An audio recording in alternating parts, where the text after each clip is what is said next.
देखो तो यूनिट यही है तुम्हारी, यूनिट पर सेकंड बुक और प्रकाशिकी यानी कि किसमें बोलते हैं ऑप्टिक्स इसको, ठीक है। इसका सबसे पहला टॉपिक है तुम्हारा प्रकाश यानी कि लाइट।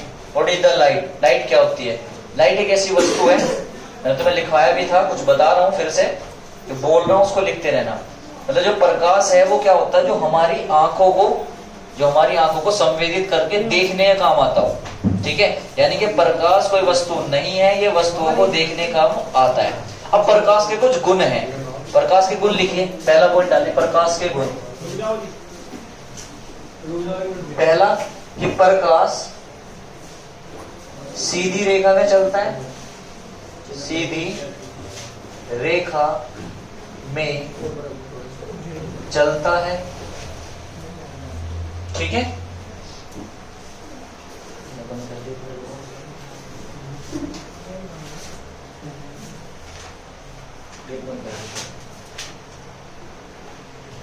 तो पहला पॉइंट ये है, प्रकाश सीधी रेखा में चलता है। दूसरा, प्रकाश विद्युत चुंबकीय तरंगे हैं। लिखें, प्रकाश विद्युत चुंबकीय तरंगे हैं, विद्युत चुंबकीय तरंगे हैं, प्रकाश विद्युत चुंबकीय तरंगे हैं। तीसरा लिखें, प्रकाश की सबसे अधिक चाल, शॉर्ट में लिख लें कोई बात नहीं, प्रकाश की सबसे अधिक चाल निर्वात में होती है, सबसे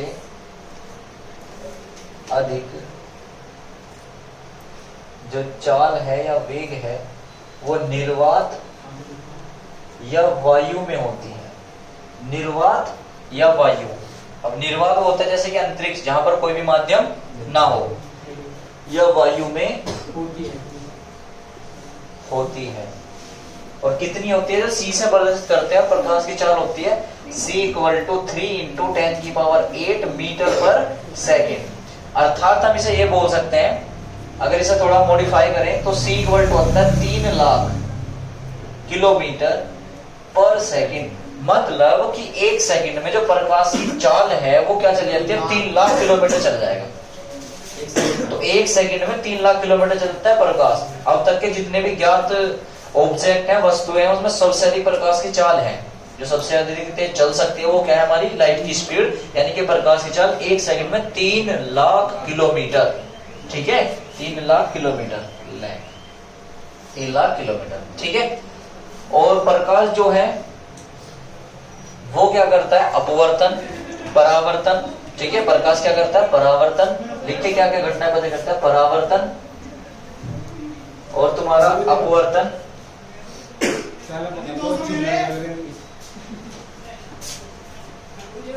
परावर्तन, अपवर्तन और विवर्तन,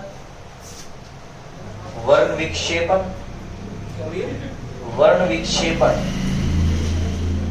यहां देख सकते हो आप, वर्ण विक्षेपण, विवर्तन, ठीक है। तो प्रकाश क्या करता है? परावर्तन, अपवर्तन, वर्ण विक्षेपण, विवर्तन, व्यतिकरण, व्यतिकरण, अपवर्तन, विक्षेपण, व्यतिकरण और आपका ध्रुवन,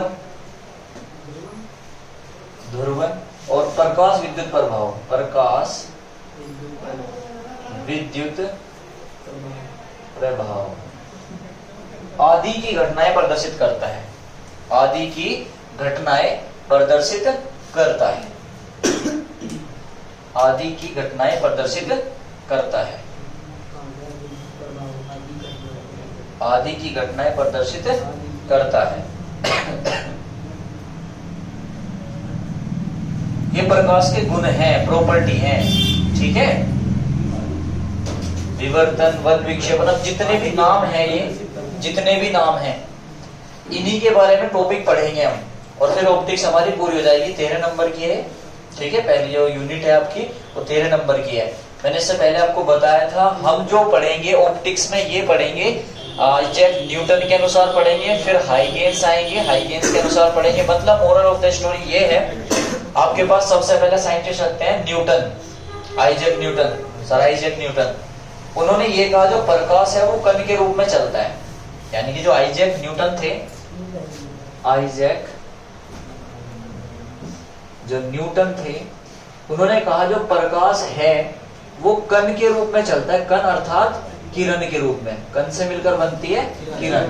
तो आइजैक न्यूटन ने यह कहा कि जो प्रकाश है वो किरण के रूप में चलता है। क्या चलता है? किरण के रूप में। अब जैसे ही हम प्रकाश किरण के रूप में चलता है तो उनके अकॉर्डिंग हम इसके कुछ फिनोमेना पढ़ेंगे। फिनोमेना यानी कि घटनाएं, और वो घटनाएं पढ़ेंगे हम इसकी परावर्तन, कण के आधार पर परावर्तन पढ़ेंगे, अपवर्तन पढ़ेंगे और तुम्हारा वर्ण विक्षेपण पढ़ेंगे। ठीक है, हम क्या पढ़ेंगे? आइजैक न्यूटन के अनुसार परावर्तन, अपवर्तन, वर्ण विक्षेपण की घटनाएं प्रदर्शित करेंगे। ठीक है, फिर हमारे पास आते हैं हाइगेन्स। हाइगेन्स और हाइगेन्स सर कहते हैं आके कि जो प्रकाश है वो तरंग के रूप में होता है। किसके रूप में होता है? तरंग के रूप में। अब यहाँ पे बात आगे फंस जाती है। भाई आइजैक न्यूटन कह रहे हैं कि जो प्रकाश है वो कण के रूप में है, और जो हाइगेन्स है वे कह रहे हैं कि तरंग के रूप में है। तो एक ही बंदा दो चीज कैसे प्रदर्शित कर सकता है? ऐसा तो कभी सुना नहीं हमने। तो वहां पे बात आती है कि सबने कहा, जो मीटिंग बैठती है साइंटिस्ट, उन्होंने कहा कि जो हाइगेन्स हैं वे अपने तरंग सिद्धांत से जो ये प्रदर्शित करते हैं परावर्तन और अपवर्तन की घटना, परावर्तन और अपवर्तन की घटना प्रदर्शित करते हैं, इसको आप प्रूफ कर दीजिए अपने तरंग सिद्धांत से। आ रही है बात समझ में? यानी कि हाइगेन्स को कहा गया है कि अगर ठीक है हम मान लेते हैं कि ये प्रकाश क्या है, तरंग के रूप में चलता है, क्योंकि इसे सपोर्ट मिला था मैक्सवेल का। हम लास्ट टॉपिक में पढ़ गए हैं विद्युत चुंबकीय तरंगे, और विद्युत चुंबकीय तरंगे क्या थी? उसमें आपके क्या पास क्या था? प्रकाश भी था, दीप की ओर पढ़ा था ना, विजुअल। तो प्रकाश भी था, यानी कि विद्युत चुंबकीय तरंगे तो है। हाइगेन्स कह रहा है कि देखो मैक्सवेल ने भी बोला है कि ये तरंगे हैं। अब हाइगेन्स से कहा जाता है कि आप एक काम करें, अपने तरंग सिद्धांत से ये प्रूफ करें कि जो प्रकाश है वो परावर्तन और अपवर्तन की घटना प्रदर्शित करता है। तो आप बस ये प्रूफ कर दीजिए कि तरंग सिद्धांत से परावर्तन और अपवर्तन की घटनाएं प्रदर्शित कर लीजिए, हम मान लेंगे। अब हाइगेन्स भाई साहब आते हैं, हाइगेन्स कहते हैं कि ठीक है मैं प्रूफ कर दूंगा इसको। तो वे अपने इस चीज को थ्योरेटिकली तो प्रूफ कर चुके थे, यानी कि किताबों में तो प्रूफ कर दिया, सैद्धांतिक रूप से तो प्रूफ कर दिया, बट एक्सपेरिमेंटली प्रूफ नहीं कर पाए। वे एक्सपेरिमेंटली से प्रूफ नहीं कर पाए। ठीक है, तो ये क्या करते हैं, बस किताबों में तो उन्होंने प्रूफ कर दिया कि हाँ है, मान दिया कि इन्होंने तरंग सिद्धांत से ही परावर्तन और अपवर्तन की व्याख्या कर चुके थे, परंतु एक्सपेरिमेंट नहीं करके दिखा पाए, यानी कि प्रायोगिक नहीं कर पाए। ठीक है, बस किताबों में ही रहा इनका मॉडल, किताबों से बाहर एक्सपेरिमेंट नहीं हो पाए। ठीक है, अब फिर इसके बाद आते हैं इन्हीं की थ्योरी को विराम देने, यानी कि इन्हीं की थ्योरी को प्रूफ करने आते हैं यंग। यंग का डबल स्लिट एक्सपेरिमेंट पढ़ोगे आप, यंग का द्विक रेखा छिद्र एक्सपेरिमेंट प्रयोग पढ़ोगे। और उन्होंने क्या किया, इस यंग के मतलब हाइगेन्स के तरंग सिद्धांत को प्रायोगिक रूप से प्रूफ करा, यानी कि एक्सपेरिमेंटली से प्रूफ करा कि हम इसे किताब से बाहर निकाल के लाएंगे और इसे एक्सपेरिमेंटली प्रूफ करेंगे। ठीक है, और फिर यंग ने इसे प्रूफ करा। फिर हमारे पास थ्योरी आती है कि हाँ, कि हमारा जो प्रकाश है वो ड्यूल नेचर का, यानी कि द्विग प्रकृति है प्रकाश की, वो कण और तरंग दोनों के रूप में प्रदर्शित, दोनों के गुण प्रदर्शित करता है। और प्रूफ ऐसे होगी जब हम प्रकाश के रास्ते में कुछ हल्का पहिया रखते हैं तो वो घूम जाता है, तो उसको बोलते हैं हम कण का सिद्धांत, यानी कि कण है। अब सपोज सकते हो कि एक हल्का पहिया है और हल्के पहिए पे आप ऐसे बार बार कंचे से फेंकते रहो तो घूमने लग जाएगा ऐसे।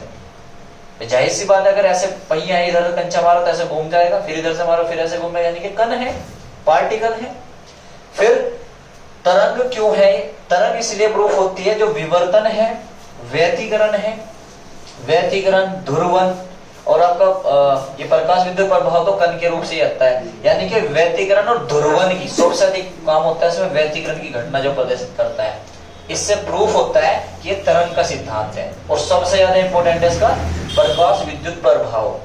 ये प्रकाश विद्युत प्रभाव भी प्रदर्शित करता है। प्रकाश विद्युत प्रभाव आप पढ़ोगे क्वांटम फिजिक्स के अकॉर्डिंग, कि आप किसी भी वस्तु पर जब फोटोन आएंगे, फोटोन गिरेंगे तो उससे उत्सर्जित इलेक्ट्रॉन होंगे। वो जब हमारा क्वांटम फिजिक्स चलेगा तब बताऊंगा मैं आपको। पूरी डिटेल में, ठीक है। तो हमें मोरल ऑफ द स्टोरी समझ में आती है कि पढ़ना क्या है। हमें पढ़ना ये है कि जो यूनिट फर्स्ट है सेकंड बुक की ऑप्टिक्स, उसमें ये पढ़ना है कि प्रकाश क्या है। प्रकाश को नॉर्मली आप सब जानते हो, कोई वस्तु नहीं है, क्या है, वस्तुओं को देखने के काम आता है, बिना प्रकाश के हम नहीं देख सकते, ठीक है। अब प्रकाश के कुछ गुण पढ़ लिए।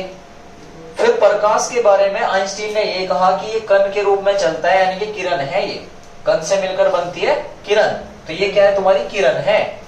लेकिन फिर उन्हीं के बाद थोड़ा सा आते हैं कौन, हाइगेंस आते हैं, और हाइगेंस कहते हैं कि ये तरंग है। अब तरंग ये प्रूफ नहीं कर पाए क्योंकि मैक्सवेल का साथ मिल चुका था, मैक्सवेल ने भी कहा था विद्युत चुंबकीय तरंगे है प्रकाश, लेकिन हाइगेंस ने कहा कि ये तरंग है, बिल्कुल मान ली गई। लेकिन ये क्या रही, इनकी थ्योरी किताबों में रही, एक्सपेरिमेंटली प्रूफ नहीं हो पाई। फिर उनके कुछ वर्षों बाद कौन आते हैं, यंग आते हैं, और यंग बोलते हैं कि हम इसको एक्सपेरिमेंटली प्रूफ करके दिखाएंगे। तो यंग ने अपने डबल स्लिट एक्सपेरिमेंट से प्रूफ करके दिया, ठीक है। तो इसे क्या करके दिया, प्रूफ करके दे दिया। अब हमें जो पढ़ना वो इसी के बारे में पढ़ना, पहले आइजैक न्यूटन के अकॉर्डिंग पढ़ेंगे, ठीक है। तो प्रकाश का एक गुण है, और सबसे गुण है पहले तुम्हारा परावर्तन, ठीक है। तो अगली हेडिंग हमारी यही है, प्रकाश का परावर्तन। लगाइए जी, प्रकाश का परावर्तन।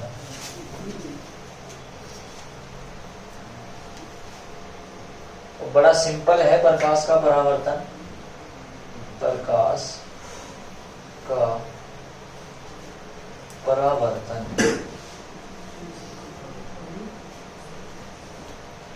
रिफ्लेक्शन ऑफ लाइट कहते नहीं, आप रिफ्लेक्ट हो रहा है, सब रिफ्लेक्ट कर रही है, तो जिसको आप शुद्ध भाषा कहते हैं चोंद मार रही थी, नहीं, वो रिफ्लेक्शन है, ठीक है। उसे बोलते हैं रिफ्लेक्शन, यानी कि परावर्तन। क्या बोलते हैं उसको, परावर्तन। अब यहाँ कंडीशन ये है कि प्रकाश का परावर्तन में होती क्या है, क्योंकि हमने पहली क्वालिटी पढ़ी है कि प्रकाश सीधी रेखा में चलता है। इसकी कुछ कंडीशन है, और वो कंडीशन ये है कि हमारे पास एक ऐसा तल होना चाहिए जो कि चिकना हो, ठीक है, और परावर्तक हो, यानी कि पॉलिशदार हो एक तल, ठीक है। एक ऐसा तल होना चाहिए जैसे लाइक ये बोर्ड, ये आपको बोर्ड दिखाई दे रहा है, ठीक है। इसमें क्या है, आप आर पार नहीं दे सकते। मतलब प्रकाश का परावर्तन क्या होगा, जब कोई प्रकाश की किरण, यानी कि लाइट रे, किरण को बोलते हैं रे, जब कोई प्रकाश की किरण एक माध्यम से टकराकर वापस उसी माध्यम में आ जाए, उसे बोलते हैं प्रकाश का परावर्तन। मतलब आपके पास एक कोई माध्यम है, यानी कि कोई तल है, ठीक है, और ये क्या है तुम्हारे, इधर हमने पॉलिश कर दी गई है, इधर ये परावर्तक कर दिया, इधर ये आर पार नहीं जाएगा। जैसे आपका मिरर होता है, शीशा जैसे मिरर होता है, ठीक है, तो ऐसे बोलते हैं परावर्तक तल।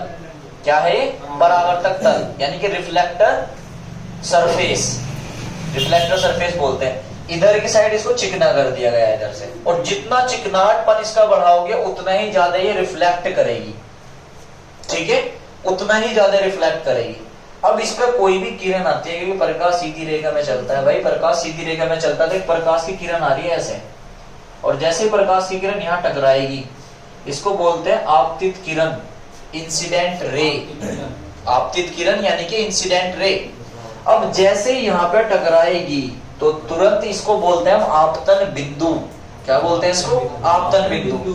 जैसे यहाँ आ रही है, बस आपको एक चीज याद रखनी, तुरंत 3D डायग्राम खींचना है कि यहाँ पर एक नॉर्मल खींचेगा, नॉर्मल बोलते हैं अभिलंब, नॉर्मल बोलते हैं अभिलंब। ये क्या है तुम्हारा, इन पर लंब, देखो 90 डिग्री का एंगल है, ये तभी ही खींचेगा, आपको रटना नहीं है, आपको बस इतनी चीज समझनी है, जो आपतित किरण आई है जैसे यहाँ टकराई है, तुरंत यहाँ लगते एकदम यहाँ पे अभिलंब खींच गया। छोटे छोटे बच्चों का पहले खेल चलता था कि वो जैसे टकराई है बिल्डिंग से खड़ी हो गई, तुरंत ऐसे ही कि जैसे यहाँ पे आपतित किरण यहाँ टकराई, तुरंत यहाँ पे नॉर्मल खिंच जाएगा, अभिलंब खिंच जाएगा, और जहां टकराएगी वहीं खिंचेगा जिस भी एंगल से। और अभिलंब और आपतित किरण के बीच में कोण बनता है, और उसे बोलते हैं आपतन कोण आई। क्या बोलते हैं उसे, इनके बीच में एक एंगल बनेगा, उसे बोलते हैं आपतन कोण आई। मैं सभी के भी नाम लिख दूंगा इधर, बताओ इतनी बात समझ में आई क्या, सही है। तो जिस जैसे यहाँ पे टकराई है, तुरंत यहाँ पे अभिलंब खींचेगा, और अभिलंब यानी कि नॉर्मल और इंसिडेंट रे यानी कि आपतित किरण के बीच में कोण बनेगा। कभी आप इधर बना दो, इधर कभी एंगल नहीं बनेगा, ठीक है। अब जाहिर सी बात है इधर ही रख लेगा, मैंने तुम्हें इससे पहले भी बताया था 100% तो ये वापस देगा नहीं। अगर आप इसको रिफ्लेक्ट ऐसे दे रहे हो 100% रिफ्लेक्ट ही देने का, कुछ तो ये अपने अंदर अवशोषित कर लेगा, कुछ को तो अपने अंदर अवशोषित कर लेगा, लगभग 70-80% को वापस करेगा, बस ये 10-20% को अपने अंदर अवशोषित कर लेता है, क्योंकि कोई भी सरफेस आदर्श नहीं है। उसकी अगर आइडेंटिटी यानी कि रिफ्लेक्शन की रे बढ़ानी यानी परावर्तन का गुण बढ़ाना है तो उसको ज्यादा चिकना करना पड़ेगा हमें, ठीक है। अब जैसे यहाँ ये टकराई है तुरंत इसी एंगल से, जितने एंगल से गिरी है उतने एंगल से वापस निकल जाती है, और इसको बोलते हैं परावर्तित किरण, ठीक है। जितने एंगल से यहाँ पे टकराई है उतने एंगल से बाहर निकल जाएगी, इन दोनों के बीच का एंगल बनता है तुम्हारा और इसे बोलते हैं परावर्तन कोण, ठीक है, एंगल ऑफ रिफ्लेक्शन, और इसको बोलते हैं एंगल ऑफ इंसिडेंस। समझ में आ रही है बातें। और दूसरे मैं फिर से बताता हूं, जब कोई प्रकाश की किरण आई है, ठीक है, किसी तल से टकराकर वापस उसी माध्यम में वापस लौट जाए, इसी माध्यम से आई है, इसी माध्यम में वापस लौट गई है, तो इस घटना को प्रकाश का परावर्तन बोलते हैं।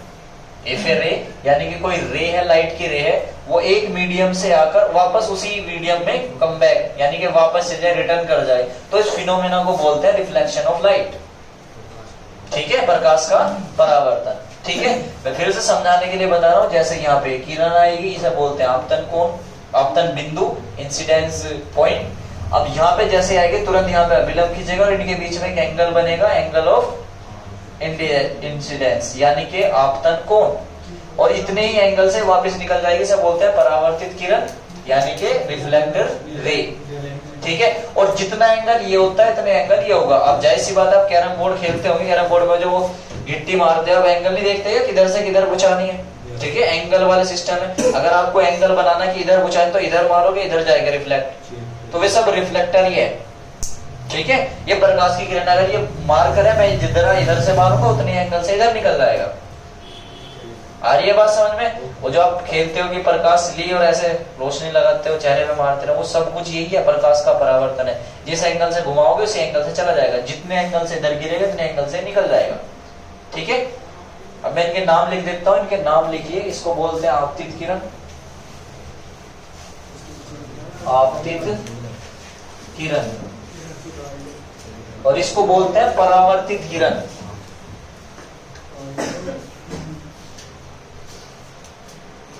इसको बोलते हैं परावर्तित किरण, और ये होता है हमारा अभिलंब, नॉर्मल अभिलंब, और ये होता है परावर्तक तल, परावर्तक तल, और ये होता है तुम्हारा आपतन बिंदु, ठीक है। अब इसकी परिभाषा लिखनी है आपको, डायग्राम बनाइए आप इसका।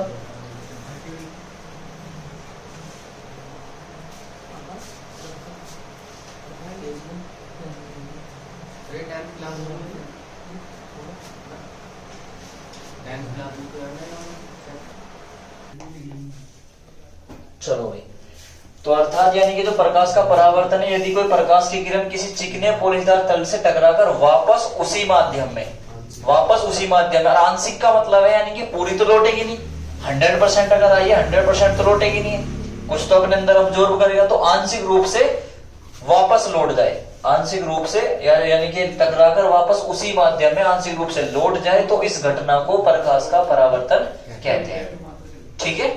तो सिंपल है, यदि कोई प्रकाश की किरण किसी चिकने पोलिशदार तल से टकराएगी और वापस उसी माध्यम में आंशिक रूप से लौट जाए, तो इस घटना को क्या बोलते हैं, प्रकाश का परावर्तन बोलते हैं। यानी कोई प्रकाश की किरण है, एक माध्यम से आकर उसी माध्यम में दोबारा टकरा गई, यानी कि एक माध्यम में आकर वापस टकराकर उसी माध्यम में वापस लौट जाए, इस घटना को, फिनोमेना को क्या बोलते हैं, प्रकाश का परावर्तन बोलते हैं, ठीक है। अब परावर्तन के कुछ नियम हैं जो कि मैंने अभी बता भी दिए। पहला नियम क्या, बड़ा सिंपल सा है, देखो कि आपतित किरण और आपतन बिंदु पर अभिलंब, मैंने तुम्हें बताया था कि जहां भी आपतन बिंदु होगा वहीं अभिलंब खींचेगा, अभिलंब वहीं खींचेगा जहां पे पॉइंट होगा, ऐसे नहीं कहीं भी खींच जाएगा, ठीक है, अलग अलग नहीं खींचेगा। तो यहां पे कंडीशन यही है कि जब आपतित किरण और अभिलंब आपतित किरण और अभिलंब और तुम्हारी परावर्तित किरण तीनों क्या होते हैं, एक ही तल में होते हैं। इसका पहला नियम तय, प्रकाश के परावर्तन का पहला नियम यही है। पहला नियम क्या है कि जो आपके पास आपतित किरण है, आपतित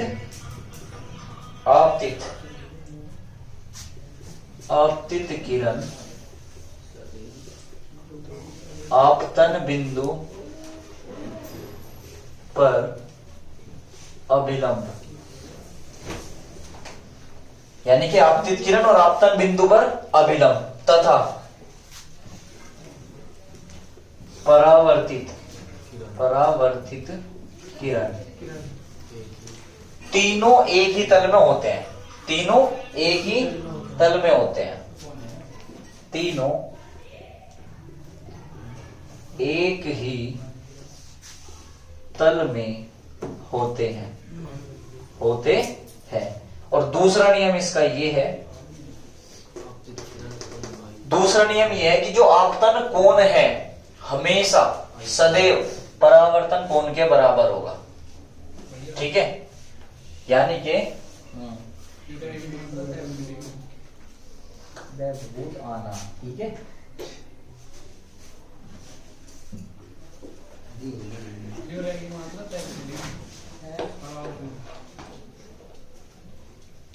अच्छा, ठीक है।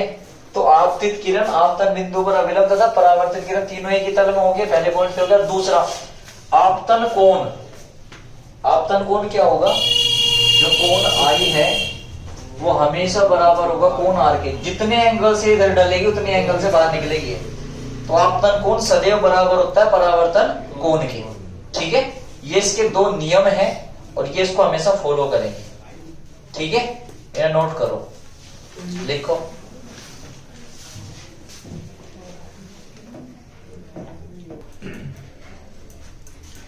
ठीक है, अब ये नियम हो गया तुम्हारा, आपतित किरण आपतन बिंदु पर अभिलंब तथा परावर्तित किरण तीनों एक ही तल में होते हैं और आपतन कोण सदैव बराबर होगा परावर्तन कोण के। ठीक है, थोड़ी सी स्पेलिंग में मिस्टेक थी, परावर्तन होता है, परावर्तन कर लेना, बाकी सब चीजें, बाकी स्क्रीनशॉट ले लो, बाकी कल की क्लास में।